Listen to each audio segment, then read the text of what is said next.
All right, let's talk about financial freedom. When we hear that phrase, we usually picture someone on a beach, laptop optional. But that's just the marketing poster.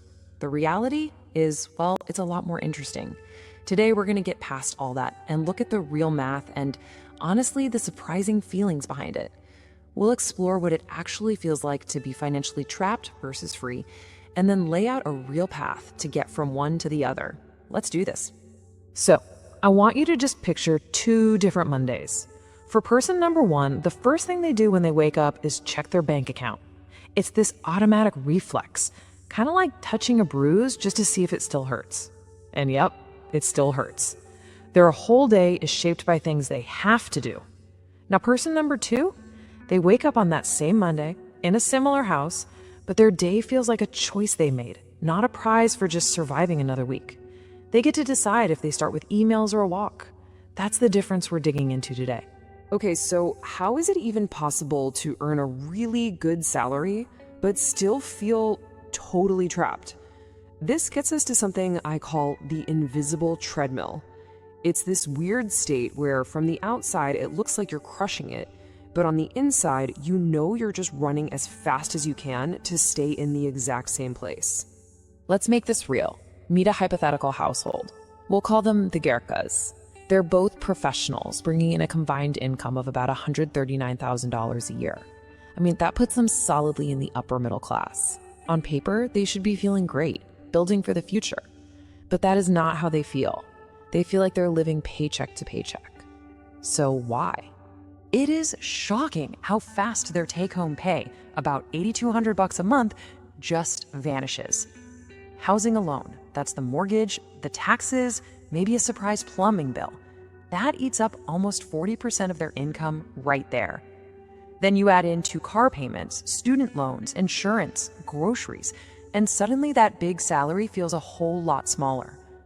After all the essentials are paid for, they're left with just about $1,500 for everything else, like saving or fun.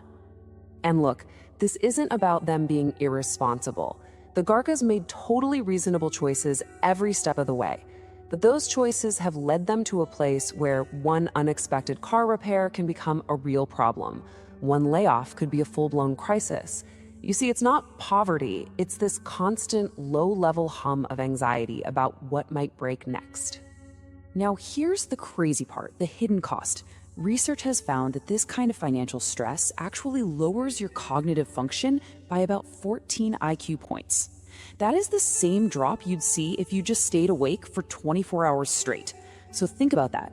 The person who's lying awake at 2 a.m. worrying about money is at that very moment the least equipped they could possibly be to solve the problem. The stress literally makes you worse at fixing the thing that's causing the stress. It's a vicious cycle. Okay, so that's the feeling of being trapped. Now let's talk about the way out, the escape hatch. And what's wild is that it's all based on some incredibly simple math, but it's a concept most of us get completely backwards. Once you see it the right way, though, everything changes. It all boils down to something called your freedom number. Now, this isn't some fuzzy, far-off dream. It is a real, calculable number. It's the amount of money you need invested so you can live off the returns basically forever. And the formula, it's almost too simple. Just take your total annual expenses and multiply that by 25. That's it. That's the target. So where does that times 25 number even come from? Well, it's based on something called the 4% rule. It came out of a huge study that looked at decades and decades of market history.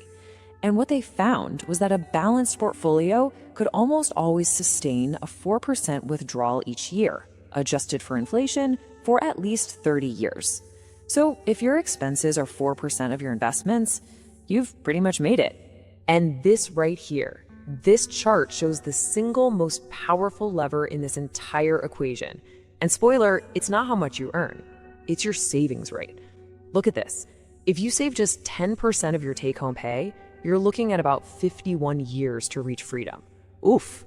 But bump that up to 30%, you just cut the timeline almost in half, down to 28 years. And if you can manage a 50% savings rate, you are just 17 years away. 17 years. So check this out. Who's in a better spot? Is it the person earning a whopping $200,000 a year but spending $190,000 of it? They have a tiny savings rate, so they're on that 51-year plan. Or is it the person earning less than half of that, say $80,000, but who's managed to live on just $40,000? Their 50% savings rate puts them on the 17-year plan. It just goes to show you, controlling your lifestyle is so much more powerful than just making more money. But hitting your number isn't the finish line. Not really. The math is one thing, but there are these psychological hurdles that catch almost everyone by surprise. The kind of stuff that has absolutely nothing to do with your spreadsheet. Two big things consistently seem to trip people up. First, there's a real identity crisis. When your job just goes away, you suddenly realize it was giving you a lot more than just a paycheck. It was your daily structure, your social circle, maybe even your sense of purpose. And second, it's something called deaccumulation anxiety. After years of being a super saver, it can feel physically wrong to start spending that money, even when you know it's perfectly safe to do so. And this isn't some small nagging feeling. I mean, this statistic is absolutely staggering. A majority of people are more afraid of running out of money than they are of actually dying. So just imagine the mental gymnastics required when you finally built that nest egg and the time comes to actually crack it open. That deep-seated instinct to save doesn't just turn off overnight. This fear often turns into something called one more year syndrome. You hit your freedom number, the math works out perfectly, but suddenly it just doesn't feel like enough. You think, maybe just one more year to be safe. The goalposts keep moving because the very mindset that was so good at building the wealth has no idea how to stop building. Okay, let's bring all of this back down to earth. Knowing the math and the psychology is one thing, but how do you actually start moving forward? Let's walk through a clear 5-step roadmap you can literally start using today. Here is the whole game plan on one slide. It all starts with step 1, build a cash buffer. This is your safety net. Step 2 is to aggressively wipe out any high interest debt that's dragging you down. Step 3, automate your investing so it just happens in the background. Step 4, and this one is a game changer, keep your lifestyle flat even as your income goes up. And finally, step 5, start building a life you actually love right now, not waiting for some magical date on a calendar. Let's really dig into that first step, the buffer. This isn't about getting rich. This is about insulation.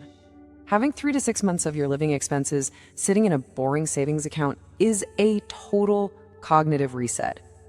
It is the cushion that allows you to stop making every single financial decision from a place of fear and scarcity. It's what lets you fix a flat tire without it turning into a 3-day anxiety-fueled nightmare. Now, step 4. This one is a genuine superpower. Keeping your lifestyle the same when you get a raise. Why? Because every extra dollar you invest instead of spend does double duty. First, it actively grows your portfolio, obviously. But second, it keeps your annual expenses, your cost of living, from going up. And that means your ultimate freedom number actually gets smaller. You're literally attacking the problem from both ends at once. So here's the bottom line. The math behind this is surprisingly simple. It's all about your savings rate and your freedom number. This system, this financial gravity, is working in the background whether you pay attention to it or not. So the only real question left is, are you ready to actually sit down and run your numbers, your real numbers for your real life? Because that, right there, is the very first step off that invisible treadmill and onto a path you get to choose for yourself.